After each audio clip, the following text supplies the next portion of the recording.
Originally, Steve was going to read that first poem as his last poem about the poetry reading going on forever and ever.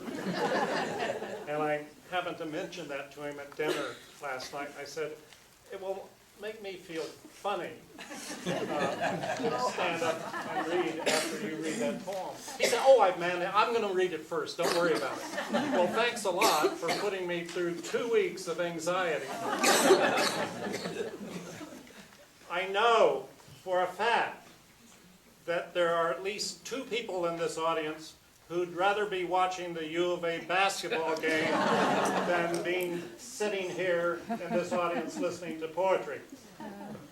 So in honor of those 2 people, I went back 10 years and found my basketball poem, which I will proceed with 2 or 3 seconds of silence. It's called Season Tickets, and I wrote this 10 years ago. 15 years we've had them, the 2 seats at the end of row 29, section 20.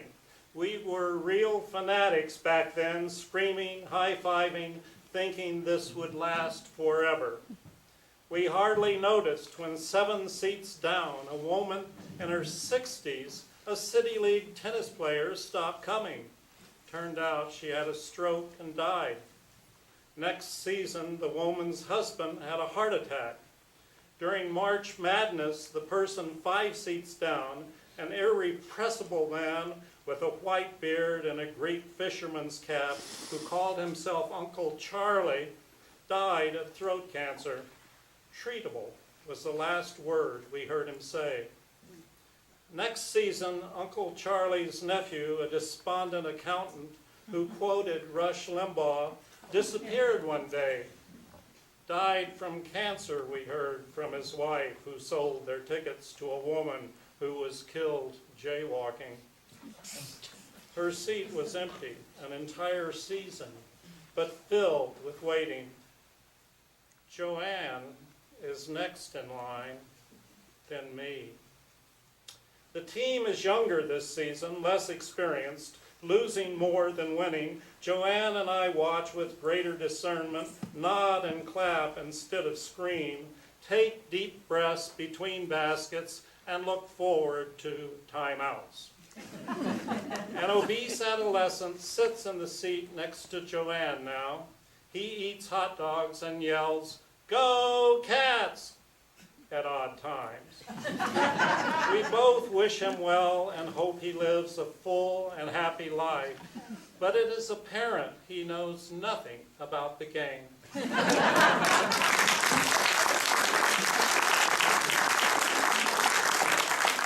is a poem, along with what I just read, that I wasn't going to read today, but we sort of tried it with the musicians, and I sort of like the feel of doing it, so I'm going to do it.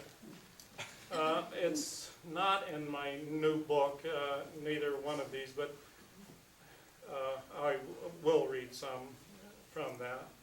This is called Silence. Have you guys started?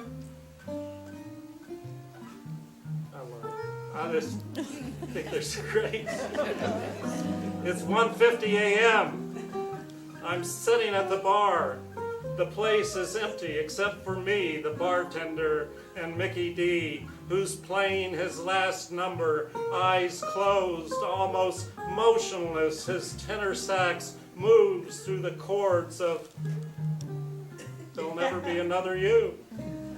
I'm swept away by his breathy flights, and behind it all, something bird-like rising and falling, repeated patterns that ease into a sustained silence. I've never heard anything like that so beautiful.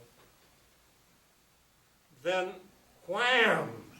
He bores in beneath that wall of silence with an uncontainable one-note wail that grabs me by the throat. And that note turns into a whisper. And I'm telling you, something snaps inside my gut.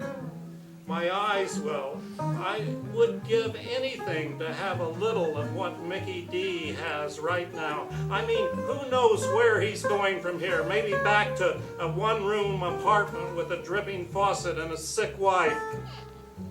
But just now he found a silence inside. And I'm sitting here in the middle of the night watching the bartender wipe the bar. And I don't know what the hell is going on.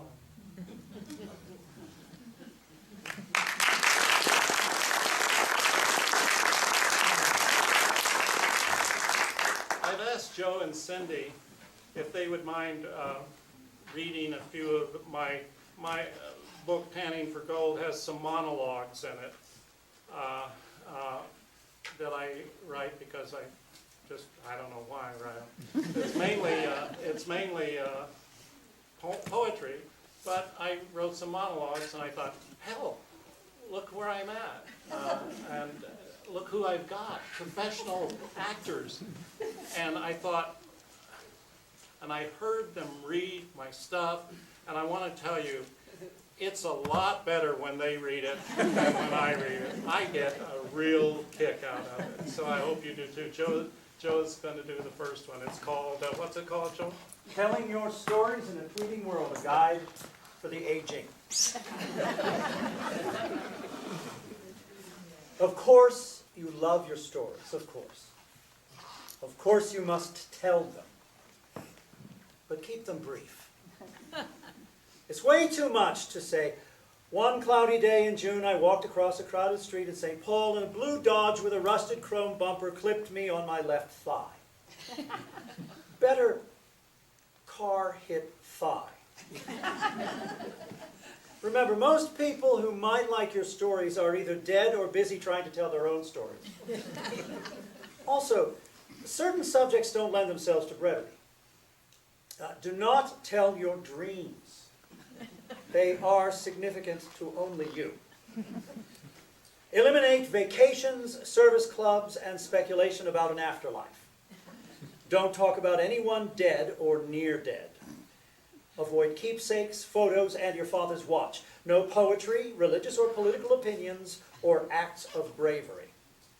Avoid all attempts at humor, and ignore even the slightest urge to write your autobiography. And never talk about feelings, flatulence, or anything that smells. Achieving brevity can be accomplished by pretending that you are not talking about yourself, but someone you don't know and don't like very much. Rely on nouns and verbs. Run, spot, run should be cut to run, spot. No more gossipy romantic tales. Cut to the chase. Dick and Jane hooked up. And don't think anything you say will be remembered. The cruel fact is, you are probably your only listener, so consider staying at home. Drink some warm milk and spend the evening talking to yourself.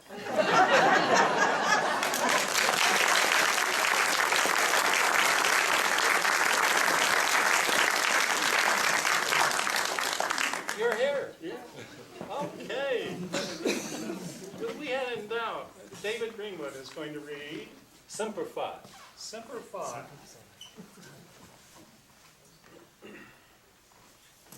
I meet this friend for lunch once a month. His name is Bud. 40 years ago, Bud was swigging scotch in an officers' club. I was in Berkeley handing out anti-war pamphlets. Now we're both in Green Valley, home of the famous Green Valley Smile. We don't have a lot in common, except age and prostate problems. We missed last month's lunch. Bud's grandson, David, got blown up in Iraq. So Bud went to Arlington for his funeral. I'm waiting near a wildflower garden in the back patio of the Toltec Grill. Butterflies everywhere. yellow, red, and orange, wings fluttering around. I'm sitting in a swirl of them. I've never seen so many butterflies in one place, and I'm wondering how they keep from bumping into each other. Bud shows up cradling David's flag. It's folded in a triangle, white stars on a blue background. Bud always has an excuse for being late. This time his ophthalmologist was running behind. My eyes are still dilated, he says. Can't see nothing but a blur. He orders a scotch and tells me about David's burial. 21 gun salute. How a lone bugler played taps. He says it gives him goosebumps to talk about it. He died defending our freedom, Bud says. He raises his glass. To David, he says. Semper Fi, he says. I want to tell him everything I know about Iraq, but what can I say? I mean, what is the price of friendship anyway? So there in the midst of all those butterflies, I clink my glass against Bud's and say, to David, Semper Fi.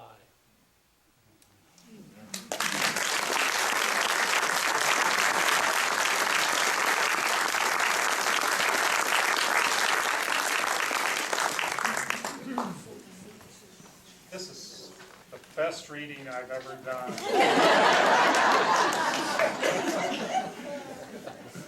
The Triangle Player. Monologue from Mayflower Bryant. I went to the symphony last night. Charles and I used to have season tickets. That was years ago, but not much has changed. Same concert hall, same music, the orchestra still dressed in black. I recognized a few faces, a cellist, a bass violin player.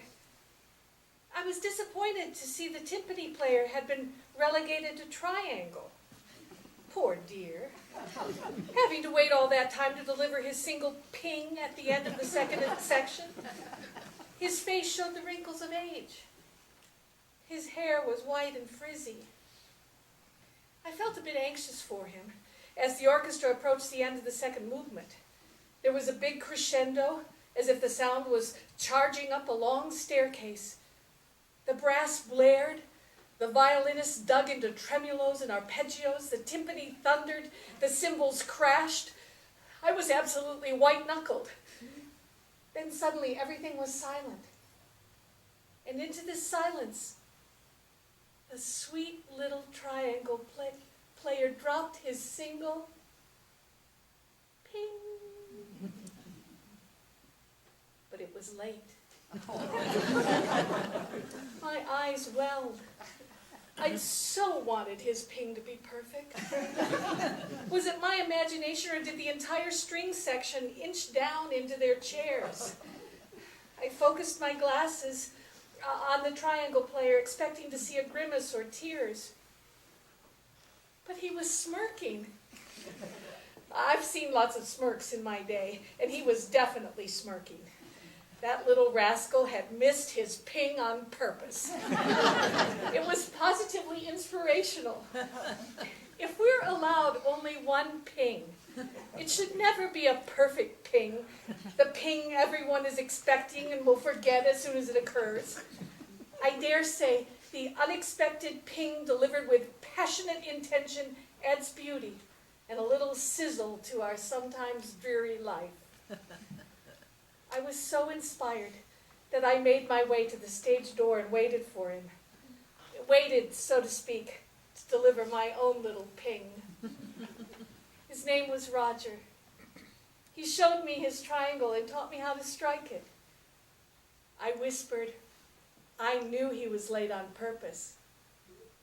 He laughed. I was positively limp with enchantment.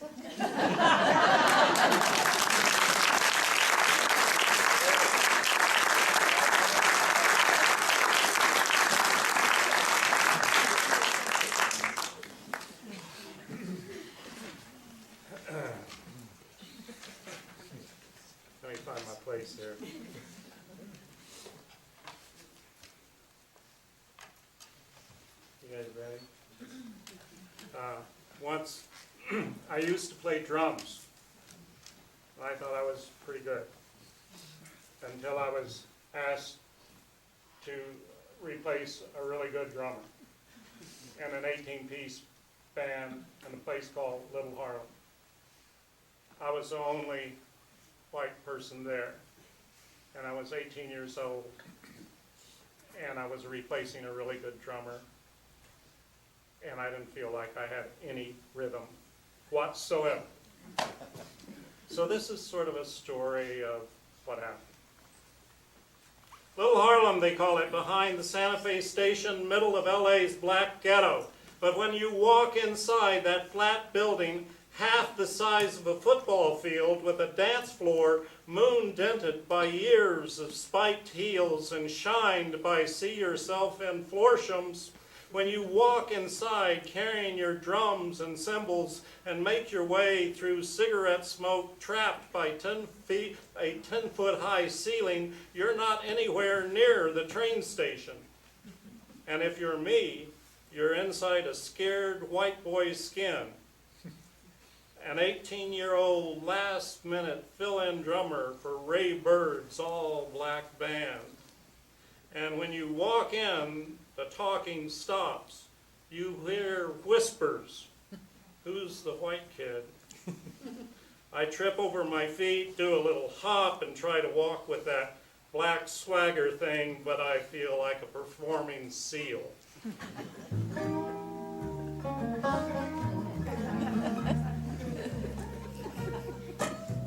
The first set goes okay.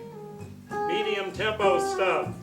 Every "my man's done left me" song. Every "all I want is my baby back so my heart can sing" song. And I'm laying down that money beat, that sharp black beat on 2 and 4 and feel good. And then at break, Bird says, "We're going to turn it up a bit." I say, "You mean faster, louder, longer?" And Bird says, "Yeah. 180 for the full set." And I say, "Fine."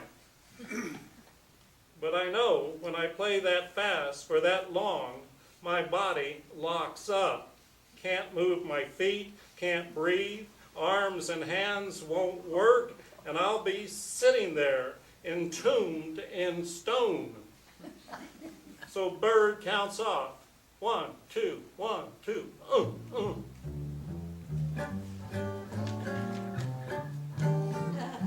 It's fast, all right. Trombone guy solos 5 minutes. Then a little trumpet player dude. Then Bird honks his tenor sax for 20 minutes on his knees, on his back, humping the air while cigarette smoke snakes through the room, through 1,000 perfumes, thick bourbons, scotches, all mixed with face sweat, breast sweat, crotch sweat, fishnet thigh sweat, and the dancing doesn't stop. It'll never stop as long as I keep hitting that backbeat, and I'm scared I'm gonna miss, and the whole place will freeze in disgust because the white drummer kid just blew the fuse on 1,000 black souls because he hit on 1 and 3 instead of 2 and 4. So I'm counting and praying I can last for 20 more minutes so I can stop jerking off this ticking metronome of white logic. People gather close in to listen and watch because Bird has left his body and is building a raging fire in the collective soul. Then Bird's big yellow eye pops open, and it's that "show me what you got" eye, that time to take your first solo eye, that sulfur eye that vaporizes me into steam. So I start real soft, like brushes on white bread. And someone snickers, more join in. And not knowing what to do, I kick the bass drum, boom! Switch to sticks and start this double-time riff off the left hand. Where it comes from, I don't know. My right hand tumbles from a little tom to a big tom while my bass keeps that boom, boom, baba boom thing going, and my hat has a crisp as crisp as bird's big wink. Heads start moving, bodies too. Then we're back in some jungle part of ourselves, circling a fire, hands flying, cinders popping, life flowing from a place where nothing is good or bad, just is. And there's almost too much happiness. And I give the eye back to Bird, who is wrinkled-eyed, smiling, and I hit a final lick, pause a beat, then boom, kick the band back in. Trumpets squeal, bones moan, saxes join in with a rocking riff, and the whole band rides that same riff. Trumpets go higher and higher until it's impossible to go higher. Then the little dude trumpet player goes even higher, up a whole octave, and holds that high note while the band riffs louder and louder. And if you're there inside my skin, you're thinking the trumpet player's head is going to explode. Then he goes higher yet, and you stop thinking, and everyone is clapping and grooving, and it doesn't surprise me when I look down and see my hands have turned black. Arms too, all of me has turned black clear through. You gotta know that feeling when old pains and past, old fears and loss don't exist, and there's nothing left except all that's good and pure, and me smiling so big it hurts, 'cause I never felt this full before, because I am the happiest black white man alive. 'Cause I never felt this full before, 'cause I am the happiest black white man alive.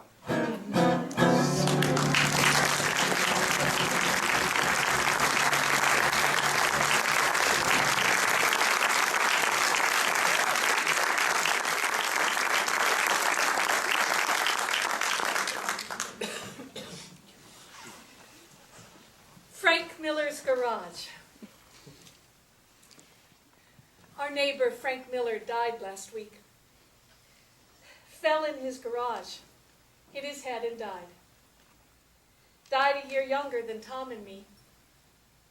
Avoided sweets, class valedictorian, president of the Optimists, deacon at his church, always, but always, the life of the party.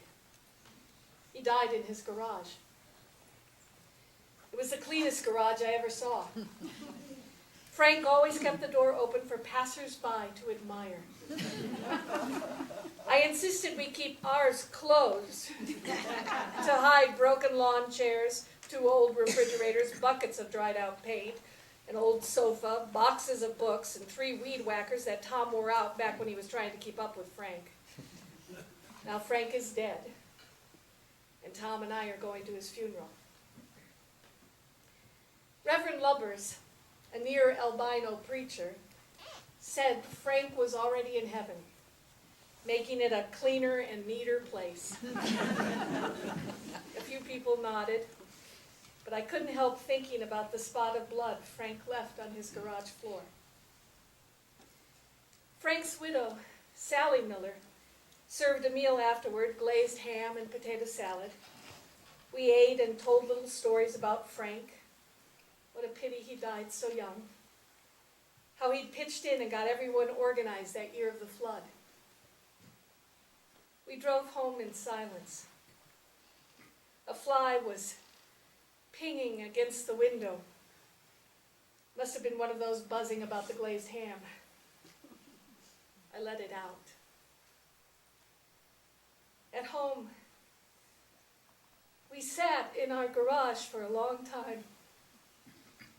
I kept looking at those weed whackers, and I knew we'd never clean out the garage, never fix up the messes we'd made. My eyes welled. "Tom," I said. He looked at me. His eyes were filled too. He touched the back of my neck, and this deep feeling came over me. I can't explain it. I was happy.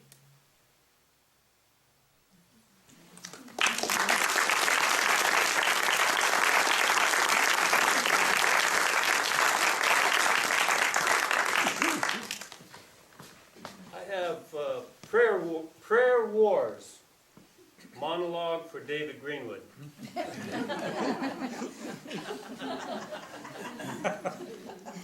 David Greenwood?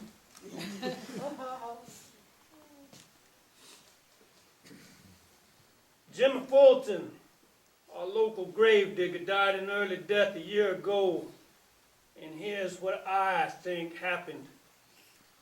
It's a well-known fact that his wife, Eunice, from sheer meanness, prayed up that tornado we had last August.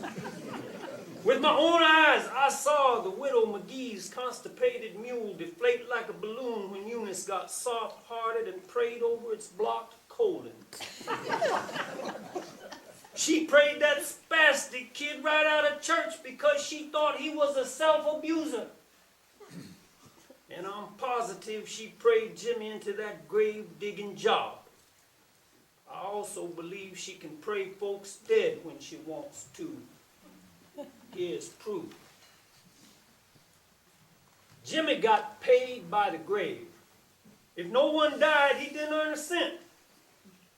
There was a long period 2 years back when people stopped dying. My hunch is that Eunice took things in her own hands and prayed to restore the natural rates of death so Jimmy could bring in a decent wage. At any rate, after the well-known death drought, folks at the rest home started falling like bowling pins. And a pickup truck loaded with drunk teenagers went off a bridge. Not a one survived, and Jimmy was having to dig 4 to 5 graves a day. He became so exhausted, he had to do something to lessen his workload. So, he took up religion with a fury and learned himself the art of prayer. Not everybody is possessed enough by the Spirit to become an outstanding prayer, but Jimmy discovered a spiritual link with God he didn't know he had. He prayed for an abundant and long life for everyone, and it worked. Jimmy's workload became manageable again. However, it's my guess Eunice, damn her, grew impatient with no longer having her nice clothes and good cuts of meat, and so she prayed even harder for people to die, which they did because she not only possessed a powerful spiritual meanness, but she had a lot more practice than Jimmy. But Jimmy, bless his heart, switched his strategy and prayed for Eunice to have happiness no matter how much money he brought home. And Jimmy's prayers worked. Eunice had a spiritual awakening like none ever seen. That's when she prayed over Widow McGee's constipated mule. She was happy. But if you've ever been around a happy person long enough, you'll understand when I say too much happiness is like too many damn fried pork skins. After a while, Eunice's unending joy drove Jimmy into deep depression. All he wanted was less work, not to become a slave to Eunice's happiness. So here's what happened. One evening, alone in the woodshed, Jimmy prayed for a little less happiness on Eunice's part, perhaps even a small illness. But Eunice was eavesdropping outside the door. That's when she offered up one earth-scorching prayer for Jimmy's death and asked God to send her a new idiot husband better fit for her lifestyle. Sure enough, the next day Jimmy took a nosedive into the first grave he dug. After an appropriate period of mourning, the Lord delivered to Eunice the idiot, non-believer she prayed for. Now she spends her nights in bed making wifely demands on her exhausted husband. Yeah, that would be me.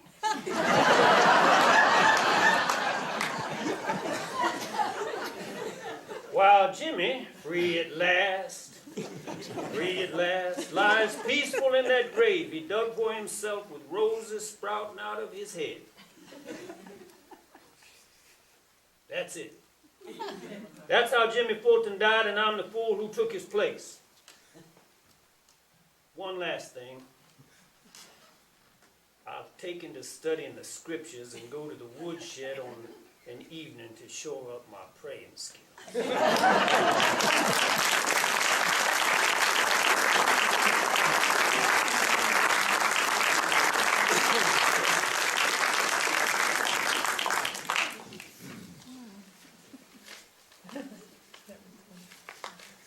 This is the last poem.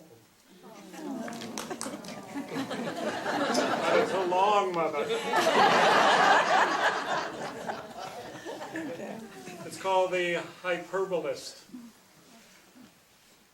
Who was it that's the poet that said the road to paradise is excess, or the excess is the road to paves the road to paradise? William Blake. Who? William Blake. William Blake, yeah. Well, he's wrong. But I had to test that out.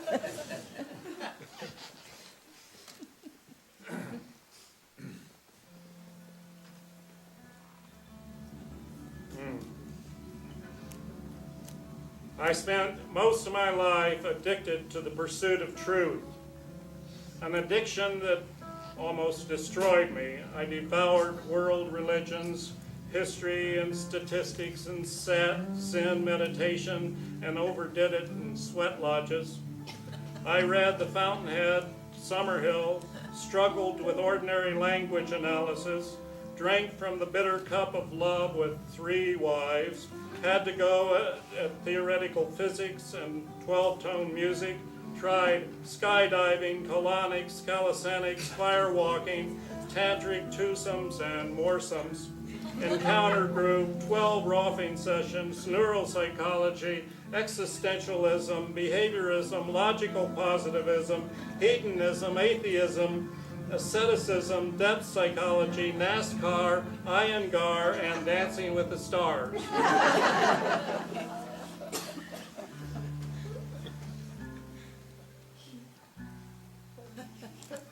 I walked every path, looked under every stone, and in the end became a slave to subtlety, a restrained but very dull trivializer.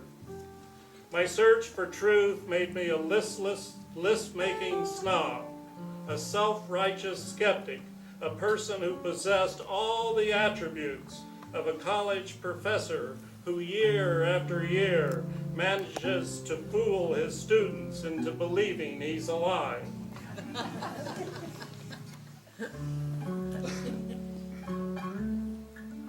Finally, I escaped to poetry, to the world of fantasy and imagination, certain this would give me some relief from my dreary search for truth. But after reading my first poem, my instructor said, I must tell the truth.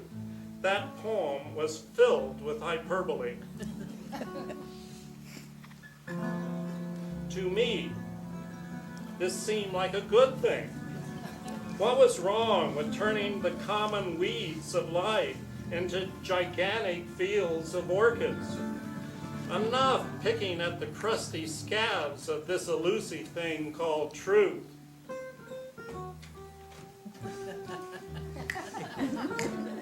And there, while I brooded over in my failed poem, the spirit of excess entered me. I became a hyperbolist, committed to filling my life with ballyhoo, exalted desire, exorbitant self-pity, wild and forbidden love, and inordinate sensationalism. Today, all my weeping willows are giant oaks with limbs that embrace hucksterism. I tell tales with unbridled amplification and excessive lily-gilding. I boast of my achievements, proclaim loudest the most mundane, proudly parade my losses and choices that almost destroyed me. I turn all my molehills into mountains, attack dusty storms of truth with the waters of my imagination, brandish my sword in the name of intemperate celebration. I throw off the reins of propriety. I dance the dance of embellishment.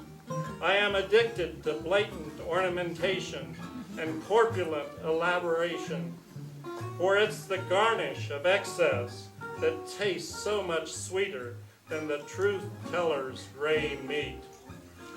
I worship the gods of exaggeration and believe that facts always stand in the way of a well-told story. Thank you so much.